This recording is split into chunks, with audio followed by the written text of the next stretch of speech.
Hello, good morning, guys. Can you hear my voice?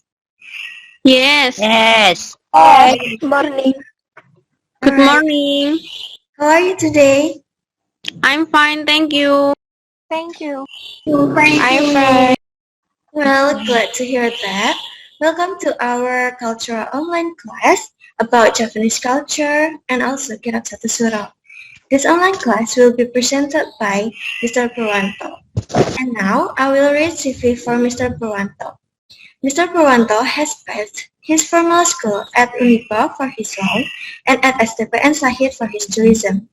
Since 1998 till now, he is also a part of HPE organization, and from 1994 till now, he also worked as guidance staff at Puramangkunegaran Palace and freelance guide.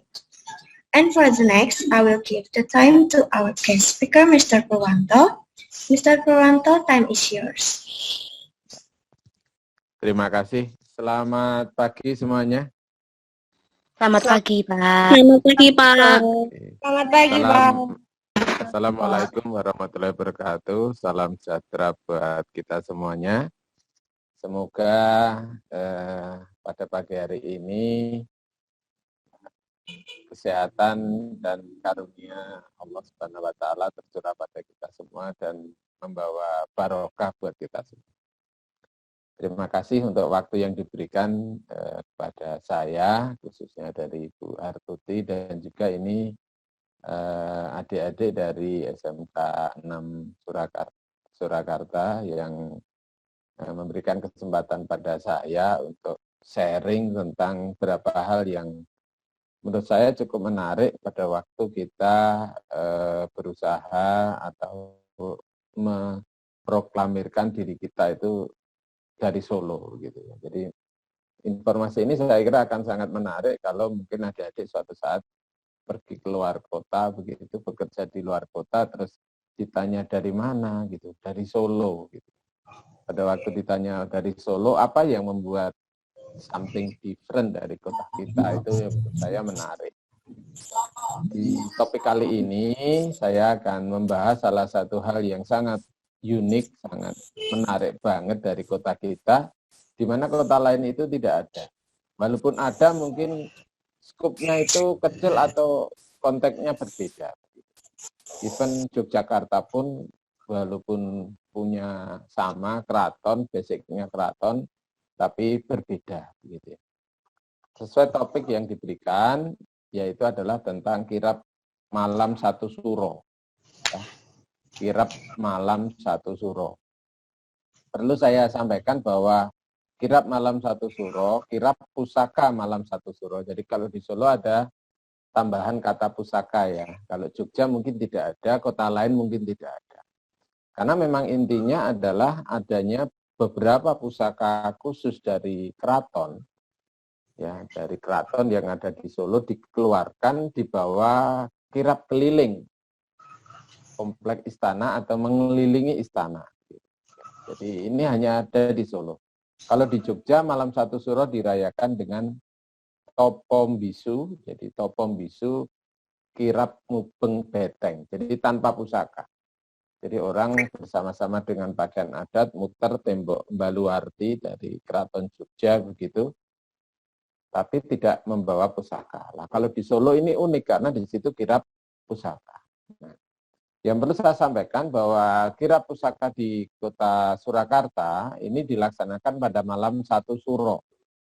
Di mana malam satu suro ini pelaksanaannya itu karena berdasar peredaran bulan, maka tiap tahun itu berbeda-beda. Berbeda dengan seperti kalender Masehi yang kita kenal ya, Januari, Februari, Maret, April, dan seterusnya itu. Tanggalnya atau bulannya tetap. Jadi tanggal 1 Januari ya tanggal 1 Januari begitu. Tetapi kita di sini ada kalender Masehi yang berdasar peredaran matahari dan kalender bulan ya kalender Komariah yang berdasar peredaran bulan. Dan satu suro itu berdasar pada peredaran bulan. Selisihnya kurang lebih kalau dengan misalnya ya contoh tahun ini satu suro itu datang pada tanggal 20 Agustus misalnya ya, maka tahun depan satu suro itu maju 10 hari. Jadi 2022 misalnya itu satu suronya jatuh pada tanggal 10 Agustus. Jadi itu selisihnya karena memang dasar peredaran bulan dan matahari itu yang mungkin sedikit perlu adik-adik pahami ya. Jadi kenapa satu suronya itu tanggal berapa itu tidak ada, tiap tahun itu pasti berubah. Jadi tahun ini dilihat tanggal sekian, tahun depan pasti maju lagi 10 hari. Nama lain dari kirab satu suro adalah kirab pusaka satu Muharram. Jadi satu Muharram atau satu suro itu kalendernya sama. Artinya kalendernya sama itu oleh Sultan Agung Raja Mataram, Raja Kasultanan Mataram, sebagai leluhur dari kerajaan atau keraton yang ada di Solo dan di Jogja. Maka kalender Jawa dan kalender Hijriah dalam hal ini kalender Islam itu digabungkan menjadi satu. Sehingga malam satu suro disebut juga dengan malam satu Muharram. Jadi tahun baru Jawa sekaligus tahun baru kalender Hijriah dalam arti tahun baru Islam. Gitu. Ini yang mungkin buat adik-adik perlu dipahami. Sehingga kadang kalau di kalender dilihat itu ada satu suro garis miring satu Muharram karena memang di situ disamakan. Nah, proses penyamaannya adalah baru era Sultan Agung Anyokrokusumo. Ini yang Raja Mataram yang terkenal ya. Ini raja ketiga dari kerajaan Mataram yang terkenal. Yang dalam pelajaran sejarah mungkin adik-adik mengenalnya lewat penyerbuannya 2 kali ke Batavia. Ya, jadi ada Raja Mataram yang terkenal yaitu Sultan Agung yang pernah menyerang ke Batavia selama atau 2 kali. Ya, itu adalah Sultan Agung Anyokrokusumo. Beliau juga sudah diangkat sebagai pahlawan nasional. Di film juga sudah dibuat oleh Ibu Muriati Sudibyo, judulnya juga Sultan Agung. Mungkin di YouTube bisa dilihat ya. Beliau sosoknya siapa dan sebagainya. Jadi baru di era itulah adanya penyamaan kalender Jawa dengan kalender Hijriah. Begitu. Itu terjadi sekitar tahun 1600-an. Ya, 1600-an. Oke, saya akan lanjutkan tentang kirab malam satu suro. Perlu adik-adik pahami, kirab malam satu suro di kota Surakarta ini dilaksanakan di 2 tempat yang berbeda. Mungkin kalau adik-adik yang ini saya lihat ada yang dari jurusan UPW dan sebagainya mungkin sudah mengenal bahwa di Solo ada satu keraton yaitu Keraton Kasunanan Surakarta dan Puro Mangkunegaran atau Istana Mangkunegaran. Keraton Surakarta yang lokasinya dekat Pasar Klewer ya. Terus Puro Mangkunegaran yang lokasinya dekat Stasiun Balapan. Ya. Jadi Ngarsopuro, Pasar Antik Triwindu ke utara. Itu 2 istana, 2 keraton yang berbeda dan 2 aturan yang berbeda. Jadi kalau di Solo ini ada 2 kirab pusaka malam satu suro. Yaitu adalah Keraton Kasunanan dan Mangkunegaran dilaksanakan pada jam yang berbeda pula. Jadi perlu saya garis bawahi, ada 2 kirab pusaka di kota Surakarta, yaitu dilaksanakan Keraton Kasunanan, Keraton Surakarta, dan Puro Mangkunegaran. Kalau Puro Mangkunegaran itu pelaksanaannya adalah jam 7 malam kurang lebih ya. Jam 7 malam dimulai sampai selesai kurang lebih jam 9 malam. Jadi pusakanya dikeluarkan, terus dibawa kirab, ya, mengelilingi Mangkunegaran dengan cara pradaksina. Ya, pradaksina yaitu adalah mengelilingi dengan cara menganankan suatu bangunan suci. Ya, jadi searah jarum jam. Ini sebuah konsep kuno yang sebetulnya kalau dalam Islam mungkin mirip dengan semacam tawaf di Ka'bah begitu. Konsepnya kurang lebih mirip itu. Jadi beberapa pusaka pilihan dari dalam istana itu dikeluarkan atas seizin raja, diberikan atau diampil kalau dalam bahasa keraton. Diambil ini bukan dipinjam konteks seperti kita. Saya ngambil duit berarti saya pinjam duit, tidak. Diambilkan itu maksudnya pusaka itu dikeluarkan terus dititipkan sementara waktu untuk dibawa kirap keliling istana. Jadi konteksnya bukan dipinjamkan ya, tapi maka istilahnya yang memanggul pusaka namanya pengambil pusaka. Pengambil itu ya yang membawa pusaka. Seseorang yang diberi mandat raja untuk membawa pusaka itu. Mangkunegaran dilaksanakan, jadi keluar dari Mangkunegaran terus belok kanan muter ya lewat Jalan Ronggowarsito, Jalan Kartini, RM Said, Jalan Teguh Umar, masuk Ronggowarsito, masuk lagi ke Mangkunegaran. Jadi kurang lebih jam 9 malam dengan peserta terakhir 2019-an kemarin, karena kebetulan Pak Pur juga sering ikut dalam hal kegiatan di sana sebagai panitia si kirap, ya seksi kirap, itu pesertanya bisa ribuan orang, ya ribuan orang dengan syarat yaitu untuk wanita itu memakai kebaya dasar hitam. Jadi kebaya hitam, terus memakai jarik, memakai kain diwiru dengan motif latar hitam. Jadi motif batiknya juga latar hitam, artinya bukan latar putih. Yang kadang mungkin ada batik, backgroundnya putih atau krem, itu pas kirap malam satu suro tidak boleh. Nah, untuk yang lain, aksesoris lain yaitu tidak memakai cunduk mentul. Cunduk mentul itu cunduk yang dipakai mirip kalau mantenan itu ya. Cunduk yang kalau di jalan dipakai jalan itu mentul-mentul begitu. Itu tidak boleh dipakai. Dan itu sifatnya umum. Jadi siapapun, misalnya nanti adik-adik suatu saat ingin mengikuti acara ini pun boleh, ya boleh. Nanti kalau pengen lebih terkoordinasi ya nanti boleh pas malam satu suro atau apa, boleh nanti menghubungi Pak Pur di Istana Mangkunegaran atau nomor saya ada pada Bu Hartuti, nanti boleh minta.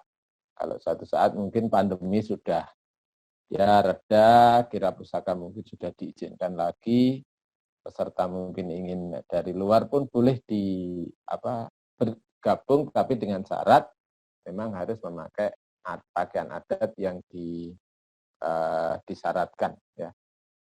Jadi jam 9 malam pusaka setelah selesai dibawa ke dalam istana. Perlu saya garis bawahi, jadi malam satu suro, kirap pusaka malam satu suro di Mangkunegaran ini bukan jamasan. Jamasan itu mencuci pusaka ya, bukan. Tetapi kirapnya saja. Jadi pusaka itu sebelum dicuci dikirapkan dulu. Begitu. Nah, baru nanti jam 12 malam di Mangkunegaran, jadi nanti ada break ya 9 sampai jam 12 malam itu break. Biasanya nanti ada ya sekedar minum, terus nanti ada bincang-bincang dan seterusnya. Nah, jam 12 malam sampai jam 1 dilaksanakan satu kegiatan lain masih dalam rangka kirap pusaka malam satu suro, yaitu semedi bersama, meditasi bersama di dalam ageng Puro Mangkunegaran. Dengan kondisi lampunya dimatikan semua. Jadi mungkin adik-adik yang pernah berkunjung ke Mangkunegaran, mungkin bisa dilihat Mangkunegaran itu kan punya pendopo yang sangat luas, ya sangat pendopo dengan joglo terbesar di Indonesia, lampunya besar, ya banyak gitu ya. Lah pada malam satu suro acara meditasi bersama itu lampunya semuanya dimatikan. Artinya saat itu ya gelap gulita istilahnya begitu. Jadi jam 12 sampai jam 1.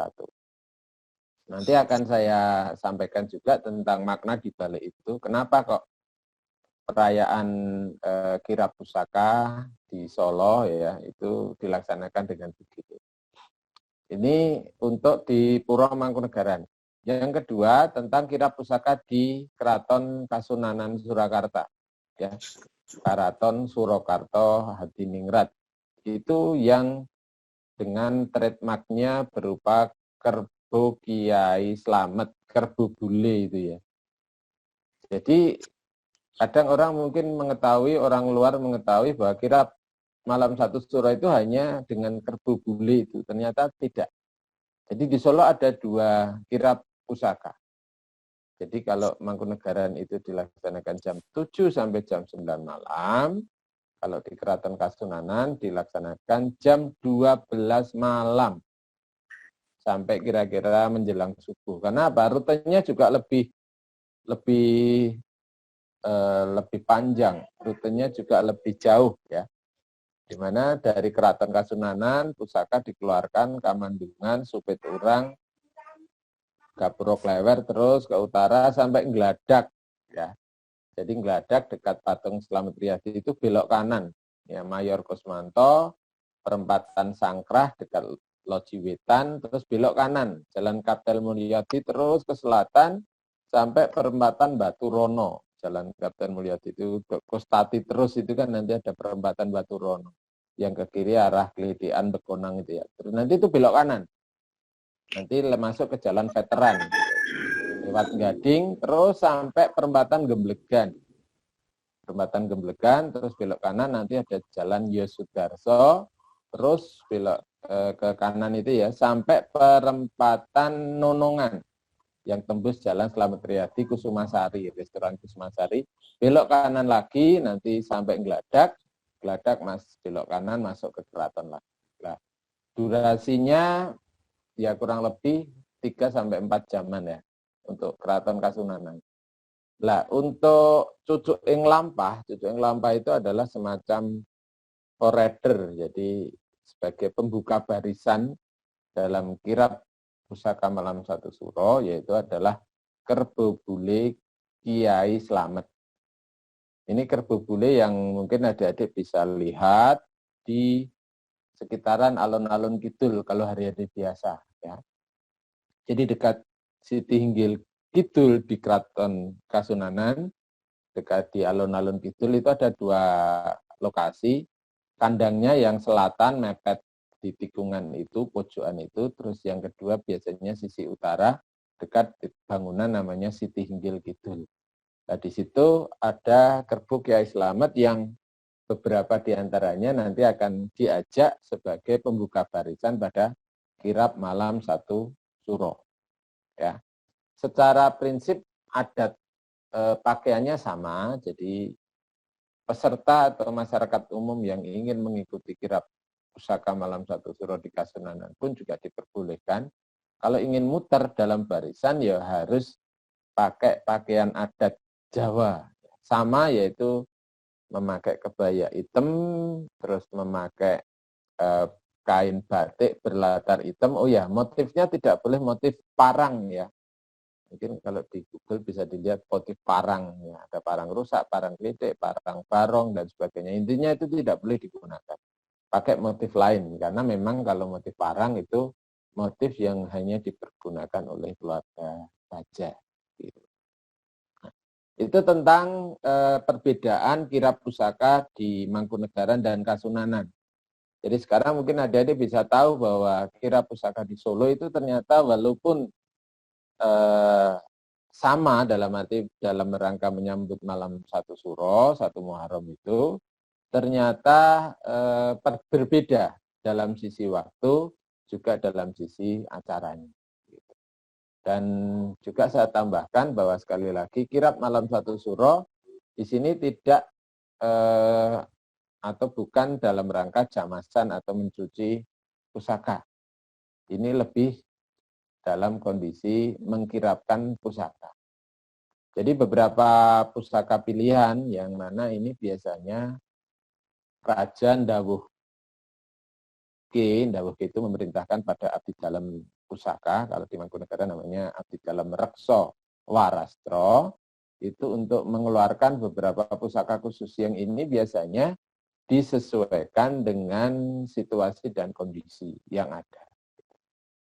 Nah, perlu saya sampaikan bahwa kirap pusaka malam satu suro ini baru dilaksanakan di era Raja Kasunanan Pakubuwono X dan di Mangkunegaran era Mangkunegoro yang 7. Sedikit informasi, Mangkunegoro 7 ini yang mendirikan atau yang membangun Taman Balai Kambang. Taman Balai Kambang atau dulu dalam bahasa Belanda disebut Partini Tuin atau Taman Partini. Yang dekat Manahan, utara stadion, utara kolam renang itu ada Taman Balai Kambang atau Taman Partini. Itu era Mangkunegoro 7 sekitar 1930-an. Jadi belum dilakukan oleh era raja-raja sebelumnya. Jadi kirab pusaka malam 1 suro itu baru dilaksanakan baru sekitar tahun 1930-an, ya dilaksanakan sampai sekarang.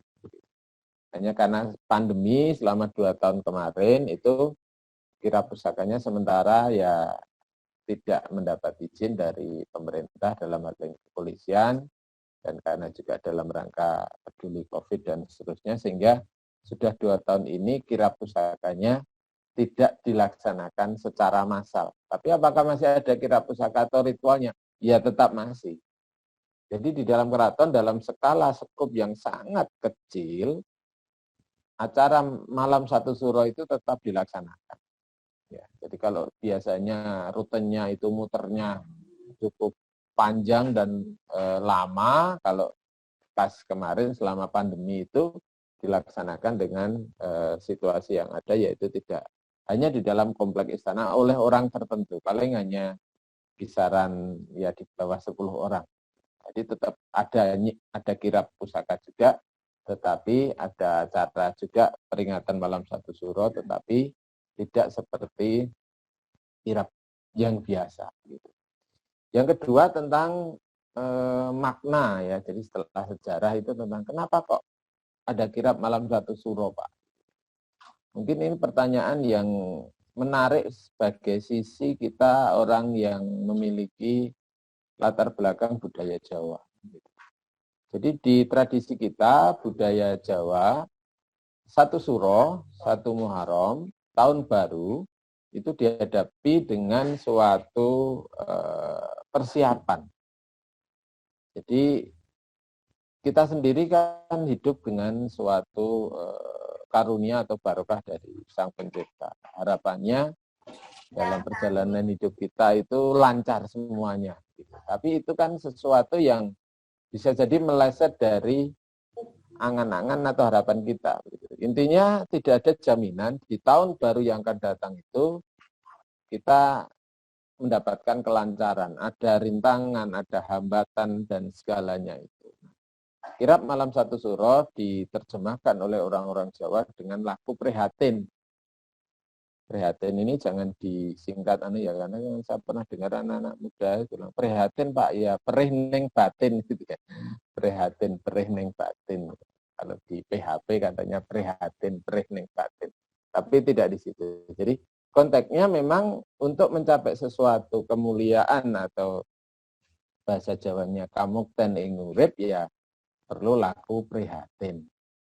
Kalau dalam serat Widotomo malah lebih jelas. Cegahan dahar lan guling. Dahar itu makan, guling itu tidur. Ternyata dalam perjalanan hidup manusia, godaan paling besar itu sebetulnya hanya 2 hal itu. Selain ya nanti nafsu syahwat ya, tapi menurut saya atau dalam serat itu ditulis bahwa hambatan paling besar dalam manusia itu sebetulnya adalah tidur dan makan dan tidur.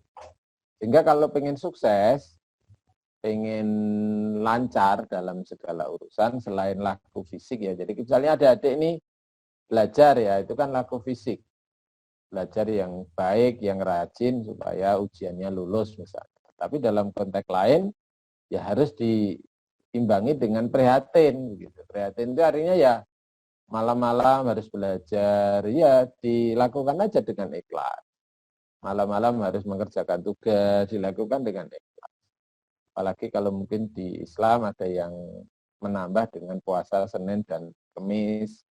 Mungkin ada yang nambahi dengan puasa weton, jadi pas hari kelahiran dipuasani. Harapannya apa?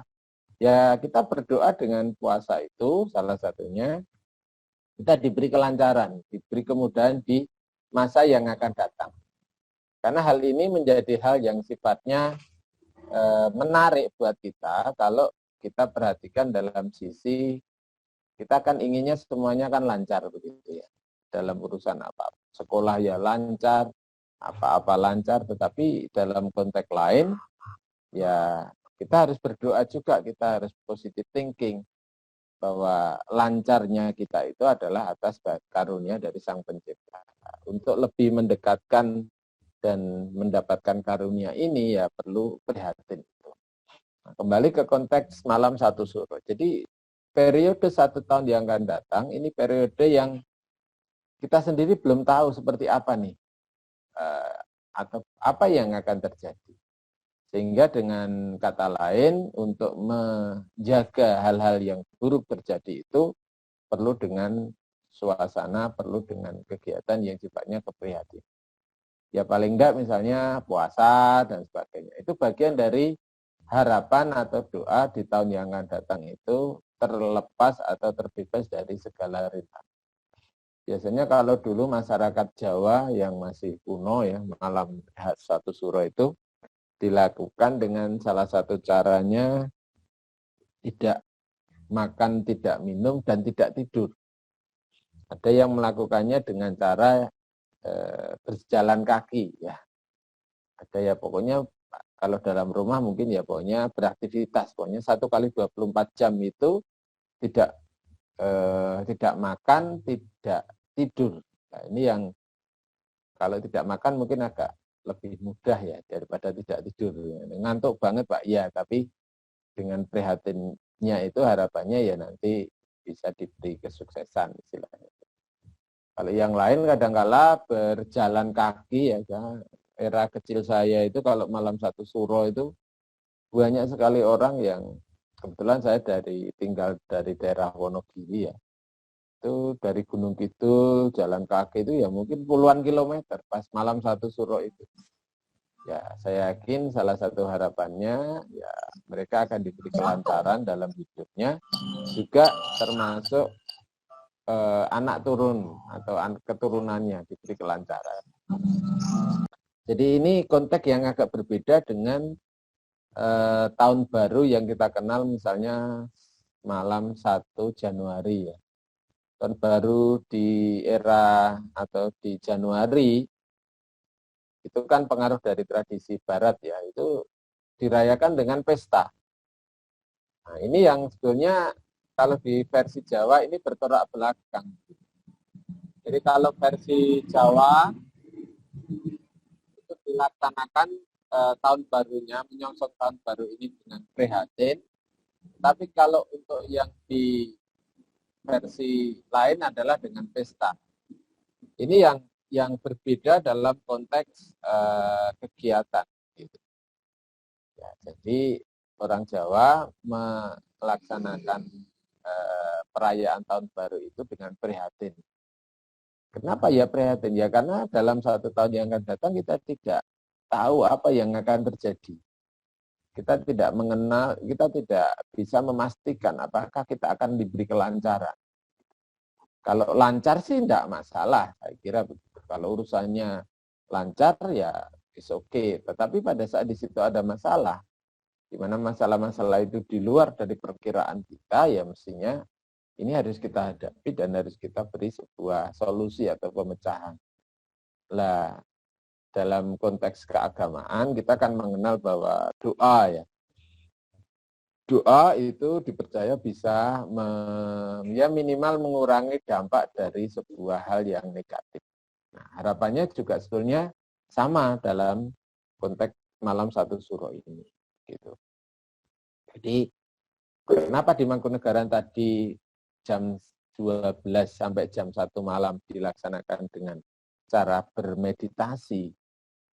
Ya, bermeditasi itu kalau mungkin dalam tradisi keagamaan yang kita kenal, ritual agamaan yang kita kenal, ya mungkin salah satunya adalah berserah diri. Ya.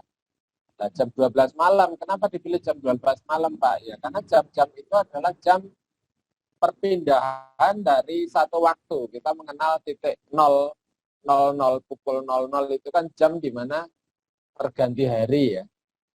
Jadi pergantian hari ini disiasati dengan suatu harapan, dengan suatu motivasi dan doa, hari yang baru akan ditapak ini akan baik dan bermanfaat dan berjalan dengan baik. Nah, malam 1 Suro pada jam 12 sampai jam 1 itu kita melakukan meditasi. Salah satunya ada introspeksi dari apa yang sudah kita lakukan. What we have done and what we are going to do. Apa yang sudah kita lakukan dan apa yang akan kita lakukan. Apa yang sudah kita lakukan itu kalau kita kembalikan pada diri kita, yang tahu kan hanya kita dan Sang Pencipta. Mungkin kita pernah berbuat sesuatu yang kurang baik. Yang tahu persis kan kita berbuat baik. Yang tahu persis kan kita. Tanpa kita bermaksud untuk menyebutnya, oh ini pahala dan dosa ya. Tapi maksud saya, tahun kemarin itu saya banyak membuat kesalahan. Yang tahu persis kan kita. Kesalahan apa yang sudah kita buat. Kalau kita sadar bahwa itu sebuah kesalahan dan suatu hal yang tidak baik, ya mestinya harapannya ke depan ya jangan diulang. Karena kita pasti punya intuisi. Intuisi ini biasanya sesuatu yang sifatnya mengajak ke arah kebaikan.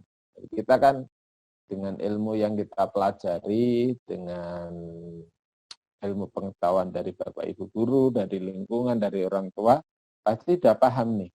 Melakukan hal ini baik tidak sih gitu ya. Kalau baik, ya mungkin bisa kita lanjutkan. Kalau buruk ya mestinya jangan diulang. Konteksnya di situ. Lah, malam 1 Suro dengan meditasinya di Puro Mangkunegaran itu dilakukan salah satunya adalah di titik ini.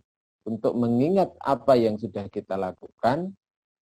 Ya, kalau kebaikan itu berarti ya perlu dilanjutkan, perlu diteruskan. Kalau itu keburukan atau hal yang negatif ya perlu di stop, jangan dilanjutkan. Begitu. Terus di situ harapan-harapan, doa. Apa yang akan kita lakukan di masa yang akan datang? Harapannya ya sesuatu yang pasti orang itu mintanya pasti yang baik. Ya. Kemudian nanti lulus, sekolah, diberi kelancaran pekerjaan yang baik, yang enak, yang nyaman, pasti semuanya baik gitu ya. Pasti harapan kita, doa kita pasti yang baik. Ini kita coba wujudkan doa ini pada malam 1 Suro. Gitu. Nah, terus yang lain kenapa kok pusaka, Pak? Ya, kenapa pusaka?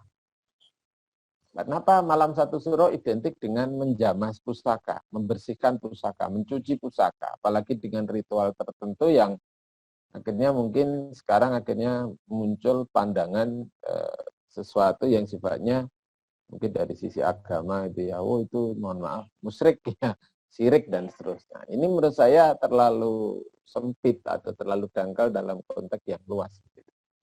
Sekali lagi kita paham bahwa pusaka itu adalah sebuah alat. Senjata ini sebuah alat. Begitu. Kita bayangkan kalau adik-adik misalnya sekolah gitu ya, sekolah. Sekolah alatnya apa? Oh ada buku, ada pensil. Ini boleh aja kita sebut sebagai pusaka.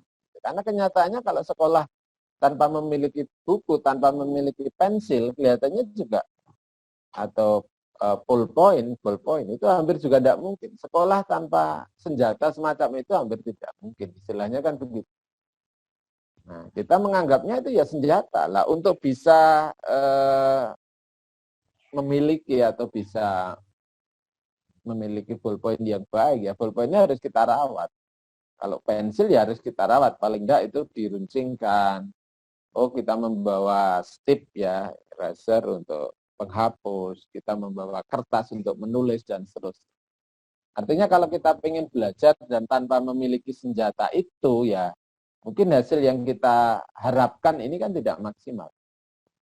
Kalau orang mau mencari ikan, pasti butuh senjata.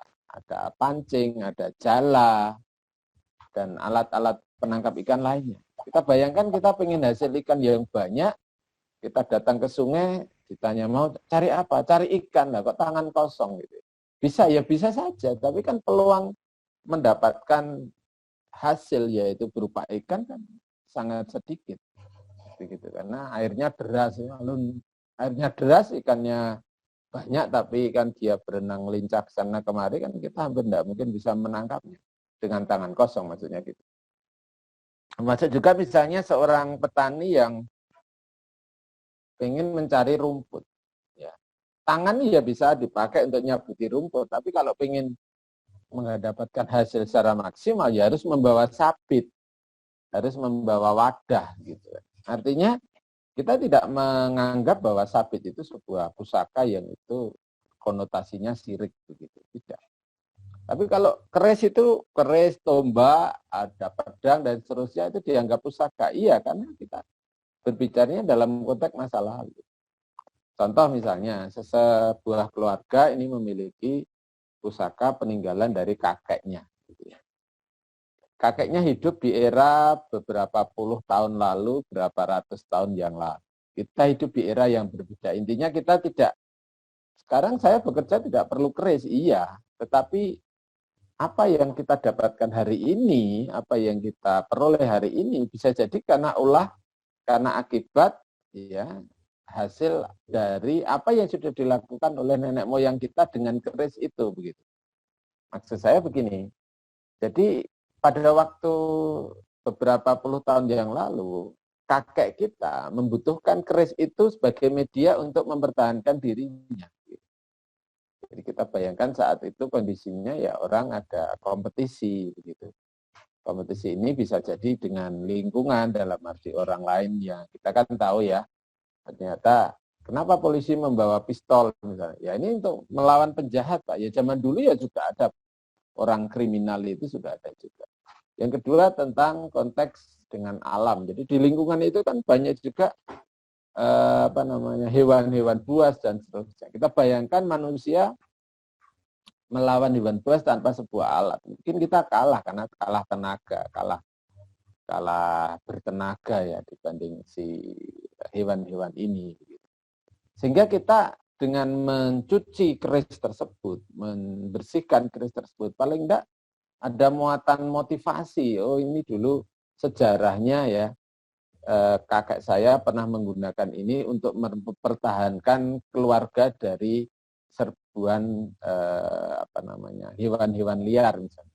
Kan bisa saja kalau tidak ada senjata itu mungkin kita tidak hidup sekarang karena mungkin kakek kita terluka meninggal sehingga ya artinya mungkin tidak punya anak dan tidak punya kita dan sebagainya. Jadi ini lebih sebetulnya pada suatu sejarah. Jadi membersihkan pusaka ini selain mengingat tentang sejarah, ini juga berbicara tentang konteks konservasi, yaitu perawatan. Kita tahu bahwa senjata sebagian besar pusaka itu dari logam. Logam itu kalau lama tidak dibersihkan atau apa, efeknya pasti berkarat, ada karatnya. Nah, karat ini perlu dibersihkan. Gitu. Contoh mobil atau motor ya. Motor kalau tiap hari kita pakai ya kena debu, kena kotoran di jalan. Nah, kalau kira-kira tidak kita bersihkan gitu ya, kadang kita lihat ya, motornya kok reget atau motornya kok kotor banget gitu ya. Nah, itu perlu dibersihkan. Tapi kan kita membersihkan mobil tidak dengan kata menjamas gitu ya. Ini sebetulnya hanya masalah istilah, konteksnya saja. Karena kenyataannya yang cowok ini misalnya ngapel pacarnya, motornya kotor gitu kan pede enggak kira-kira? Kan enggak pede juga. Ini sama dengan konteks pusaka tadi.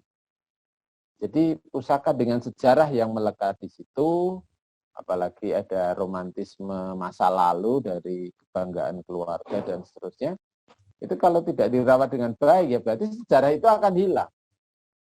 Suatu saat misalnya pusaka itu tidak dirawat dengan baik karena korosi atau berkarat, dan akhirnya lambat laun namanya karat akan memakan dari logam itu dan akhirnya keris itu mungkin akan hilang. Nah, pada waktu sudah hilang kita mau menularkan cerita semacam ini pada generasi setelah kita, pada anak cucu kita, kan sulit. Menceritakan pada adik-adik ya, misalnya saya cerita tentang sesuatu benda di mana benda itu tidak ada, itu kan sulit.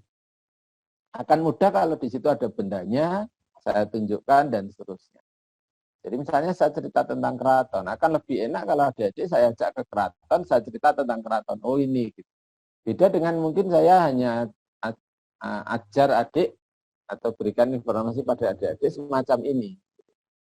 Jadi misalnya maksudnya kalau suatu saat ada kesempatan, silahkan, ini yang rumahnya Solo ya, apalagi seneng traveling, katanya sering buka atau buat konten-konten media sosialnya. Sekali tempo coba buat konten di tempat-tempat budaya. Boleh ke Keraton Kasunanan, kalau di Mangkunegaran nanti ya bisa insya Allah ketemu Pak Pur secara langsung. Ini kan baru virtual ya.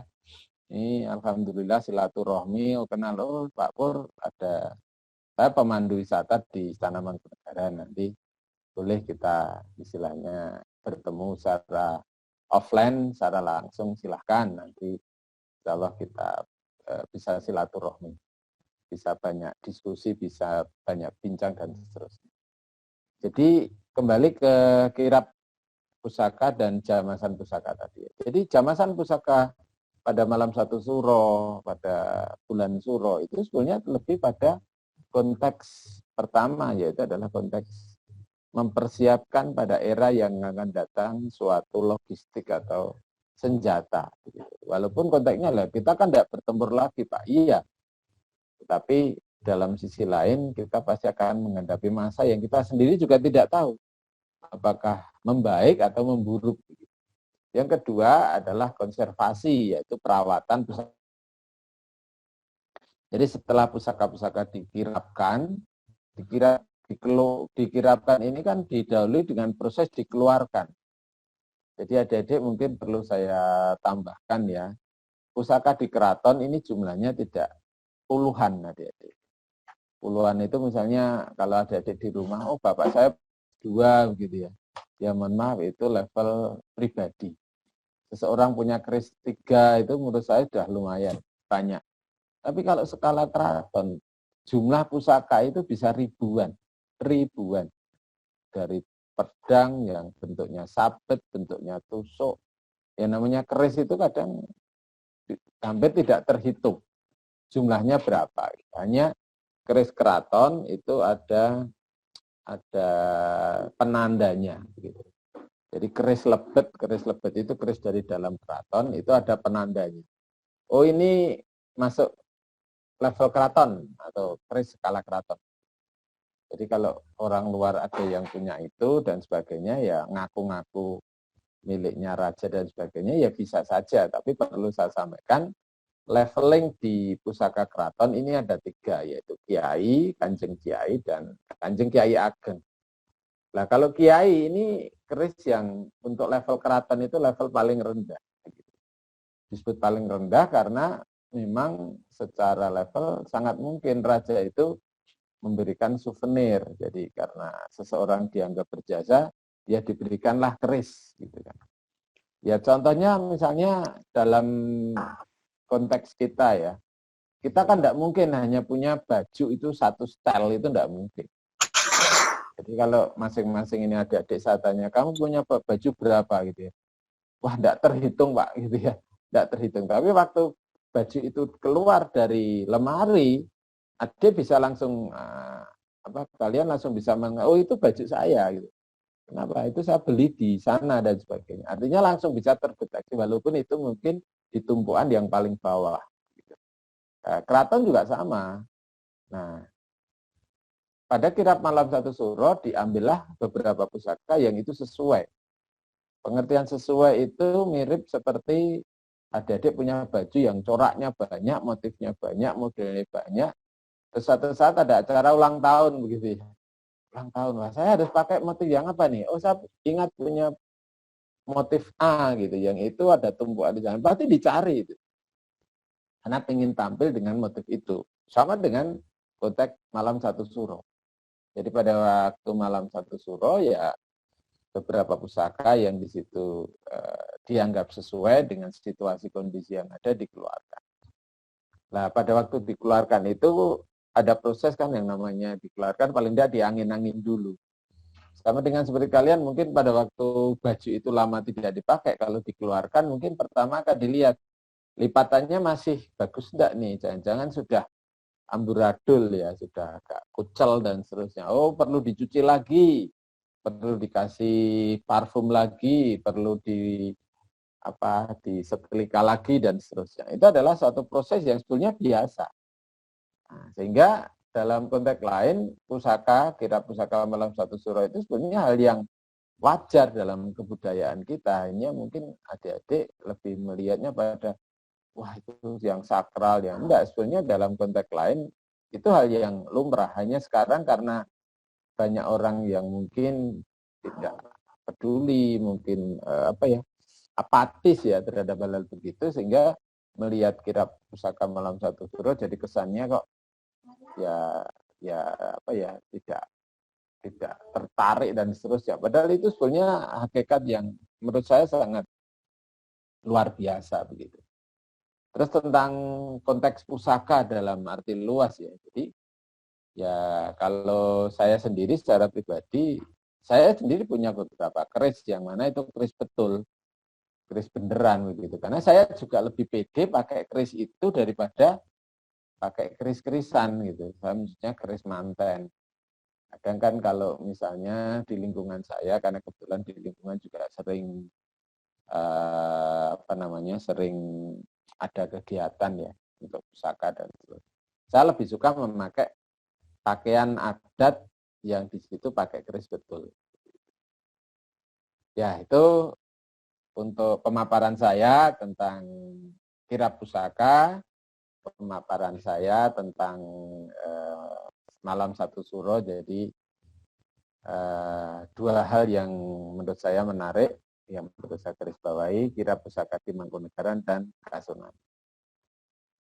Begitu Mbak Moderator untuk presentasi dari saya. Silahkan nanti untuk waktu selanjutnya saya serahkan pada Mbak Moderator. Terima kasih.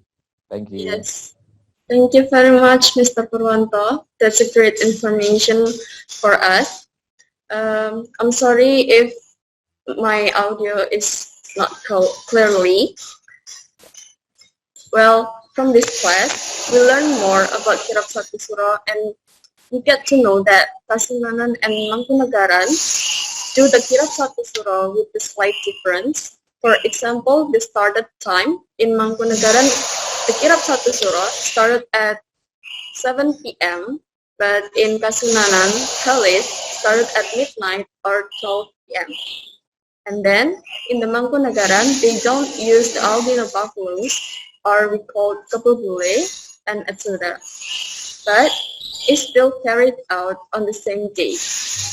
Some people in the old, they celebrate it with fasting, right?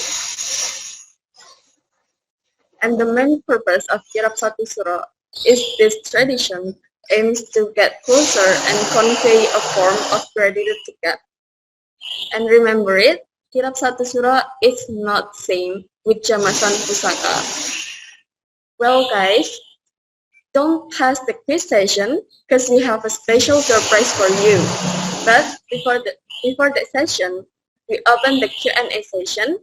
So you can ask to Mr. Purwanto. So please raise your hand and mention your name and also your question to Mr. Purwanto.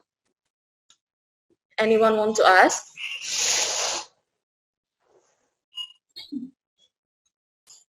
Please guys, if you want to ask, you can raise your hand and mention your name and also the question. Please. Any question? Silahkan yang mau bertanya untuk saya, mungkin langsung saja.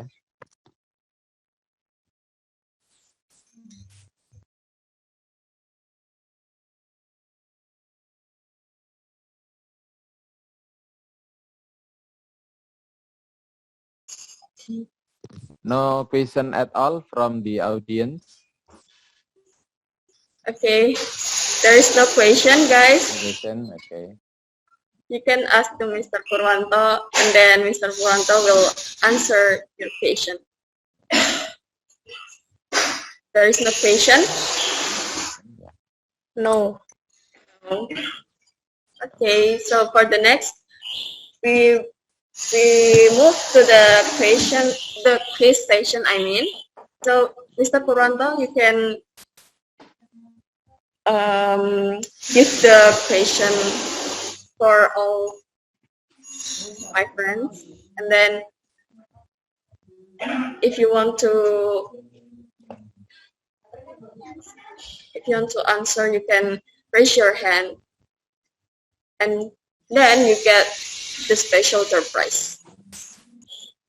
So, Mr. Purwanto, please. Oke. Untuk pertanyaannya, ini ada kuis singkat aja ya dari pemaparan saya. Yang pertama adalah tentang kirab satu suro itu berdasar kalender apa ya, atau berdasar atas peredaran apa. Pilihannya hanya matahari atau bulan. Ya, jadi kirab malam satu suro ini berdasar peredaran matahari atau bulan. Itu satu pertanyaan. Pertanyaan yang kedua. Pertanyaan yang Please kedua. raise your hand first. Raise your hand first. Okay. Kania Salsabila. You can mention your answer.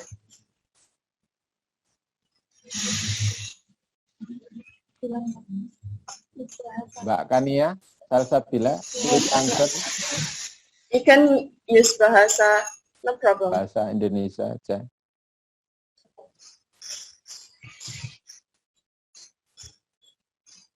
Mbak Kania tidak jawab nih.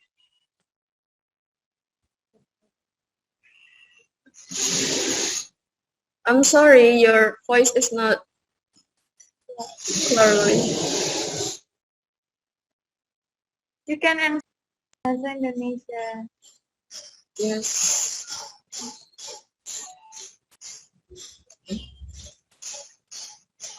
Okay. Anyone?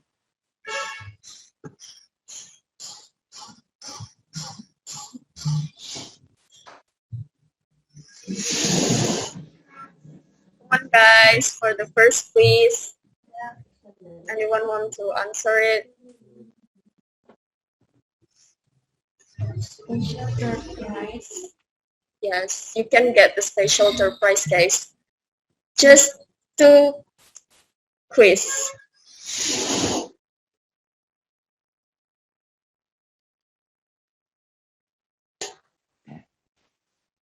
Come on.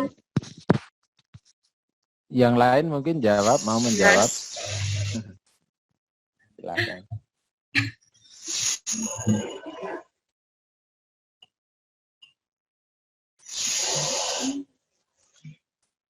Come on, guys. Just 2 person that can get the door prize. Please Done. raise your Yes. yes.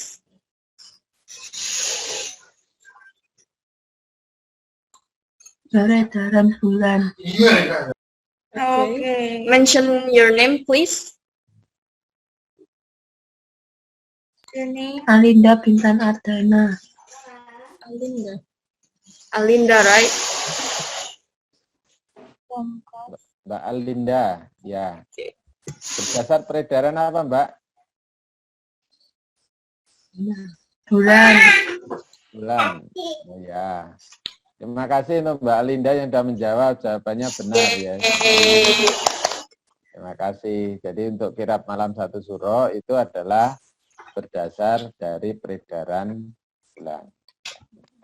Terus pertanyaan yang kedua, saat ini yang di Keraton Kasunanan Surakarta itu yang bertahta adalah Raja Pakubuwono yang keberapa? Jadi saat ini di Keraton Kasunanan Surakarta yang bertahta adalah Pakubuwono yang keberapa? Silahkan yang mau menjawab. Sangat Okay. mudah loh jawabannya. The second quiz.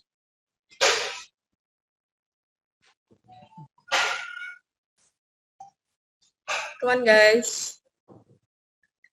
Anyone want to answer? Silahkan.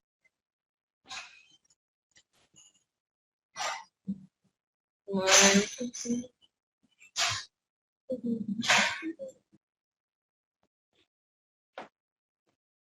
Silahkan yang mau menjawab.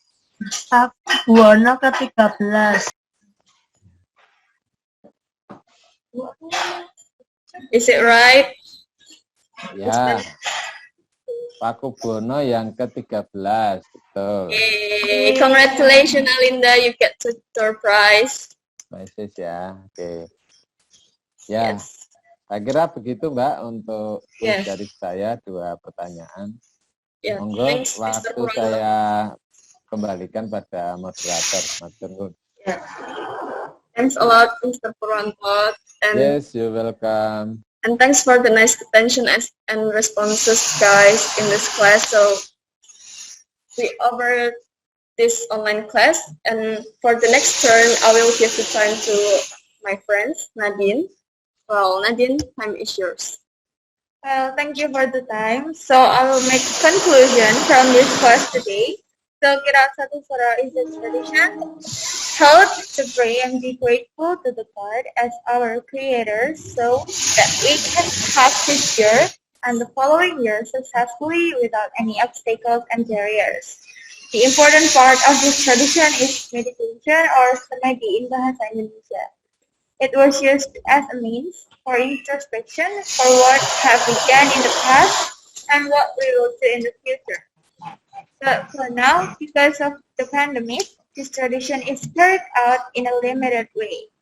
We hope this tradition can be held again as usual with a proud society after the pandemic ends. And for the last, we would like to say thank you to Mr. Purwanto, who have given us knowledge about Qiraat Satu Surah in this online class. And also thank you to all of you guys for attending this online class. And we hope you get the benefits from this online class. Thank you so much and see you. Thank you. Thank you very much, Thank guys. you. Thank you very much. Thank you. Thank you.